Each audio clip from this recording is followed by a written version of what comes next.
Welcome back to Hoochos. Today on Hoochos, we're going to look at things like this digger, this dam, as well as new projects I'm doing around the place and a quasi property tour. I'm going to show you updates on systems we've already built, as well as I'm going to give you, towards the end of the video, some previews of upcoming videos. Grows I'm actually halfway through completing. Enjoy the video! So, to begin with, let's start with what is fast becoming my favorite set and forget hydroponic system. I really don't like putting favorite labels on systems, but my God, this system is unbelievable. I haven't done a thing other than top up the reservoir, which requires less topping up than any of the other passive systems that I've ever encountered. But these auto refueling rain gutter hydroponic systems are just phenomenal. I'll show you what I've got growing in here. So over this side of the system, these are actually the pumpkin and zucchini that I had in the compact hydroponic system time lapse. And I didn't know whether they'd survive after the, you know, manhandling that I gave them to get them out of that system, which was a flood and drain system, and into these grow buckets. But they're just taking off stride after stride. And look at this, like, have a go at that, mate. That is a beautiful zucchini. It's gorgeous. And there's multiple zucchinis growing on this plant, which I'm really happy about. That is a nice zucchini. And down here, just next to it, this is one of the experiments I'm doing at the moment. There are some people in this world that say you can't grow root vegetables hydroponically. These are carrots. We'll find out. And over this side of the system, I've got some passion fruit growing without trellising, which I'm going to have to do something about very soon because it's going to go out of control. It's already starting to climb up into the lemon tree, which is really doing extremely well. I wasn't expecting this much growth so early, but they've got all new growth tips on all of both the lemon tree and this one's the grapefruit. We've got another, this one's just a patio lemon, so it's a smaller one. It's not going as well. This one's the kaffir lime. And this is something I've been growing for a while. This is a special plant though. This is called a good boy. Good boy. These are some tomatoes that I've been literally just watering with hydroponic nutrient. Uh, Very sporadically, once a week, I water these guys with hydroponic nutrient. Just make sure that the res under here, it's a self-watering pot, fills up. And yeah, they've been doing tremendously. So you don't need like all of these fancy systems. You don't need a ton of experience with tools or whatever you need to make those systems. You can literally just have some self-watering pots or pots with a dish underneath and water in hydroponic nutrient. It's that simple. It's that simple. As you can see, something keeps attacking him. And I know exactly what's attacking him. It's the same thing that's giving me grief with all of my systems. And this is the one system they've been really enjoying harassing. We have king parrots in Australia, and this is basically just a bird feeding perch. So I've let this system go to the wayside. The plants are not healthy, and that a major reason for that is because all my fruit's been getting picked off, and I've just let it go. Uh, so it automatically refills from my res, which feeds both this and the self-watering irrigation sensing system.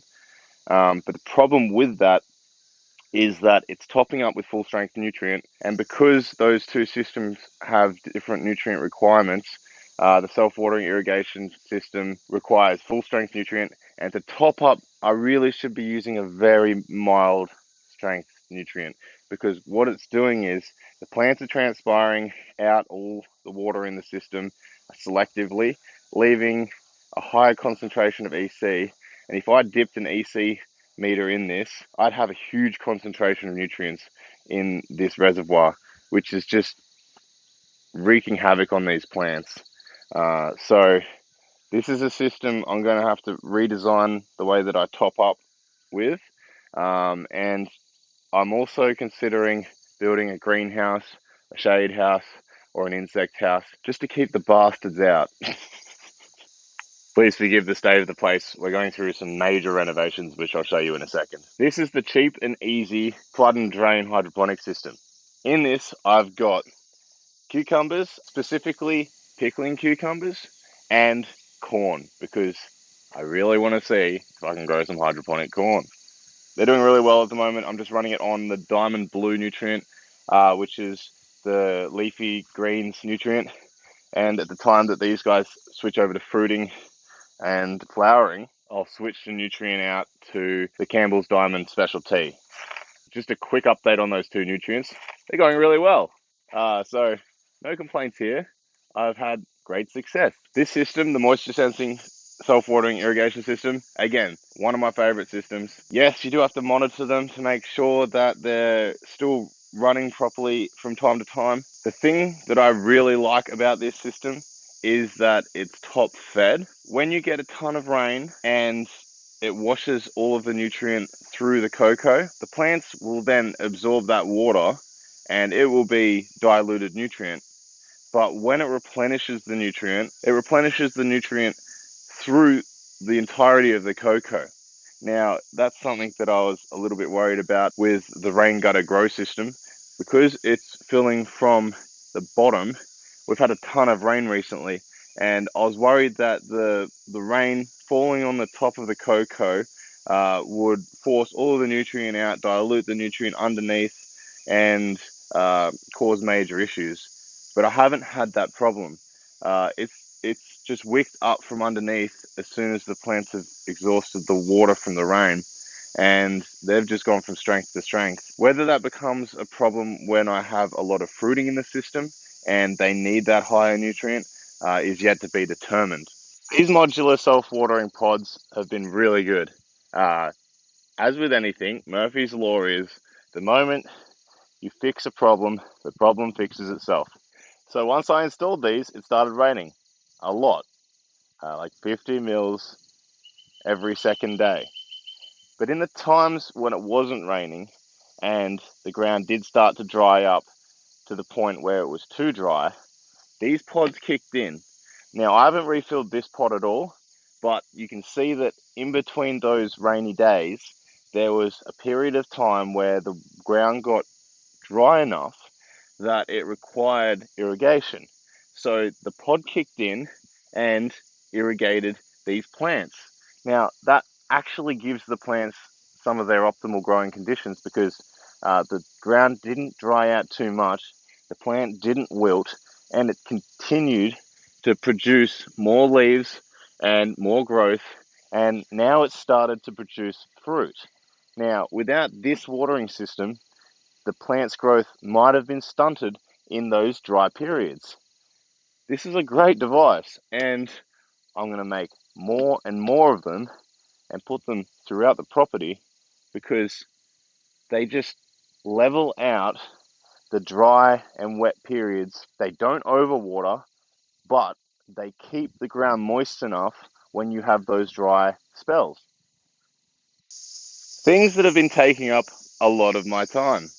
This is a shed pad, and you may have noticed it behind the hydroponic systems, which are currently behind the camera. But I'm in the process of putting in a shed. Now, we got this fill from this dam. So to get that fill for the pad that we needed to make for the future shed so that I can have a studio to film hydroponic videos in, we decided the best way to kill two birds with one stone was to dig another dam. So we've dug a dam before on Huchos. This is the dam that I built in my how to build a dam video. This dam has become really good habitat for a ton of amphibious life as well as bird life, and animals that come to drink out of it, including that canine you saw earlier.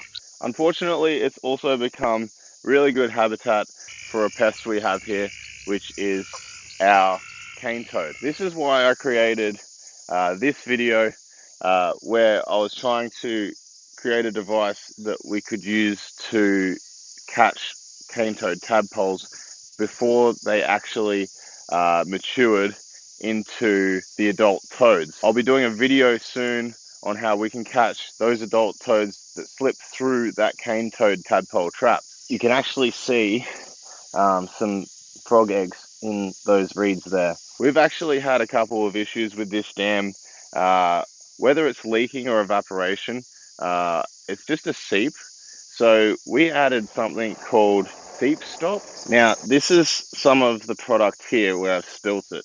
And as far as I can tell, it's just water crystals, similar to the water crystals that I used in the growing plants with hydroponic jelly video.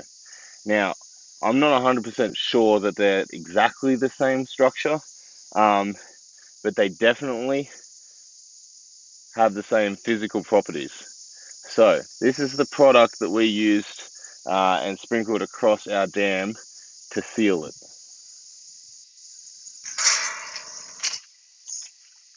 So we wanted to do the same a bit further down the property where we had a larger catchment that would funnel the water from the top of the property into another catchment that would allow us to irrigate the rest of the property, as well as form a habitat that we could plant out with native species of grasses and water plants that would encourage more wildlife onto the property, as well as give us more aesthetically pleasing chunk of land.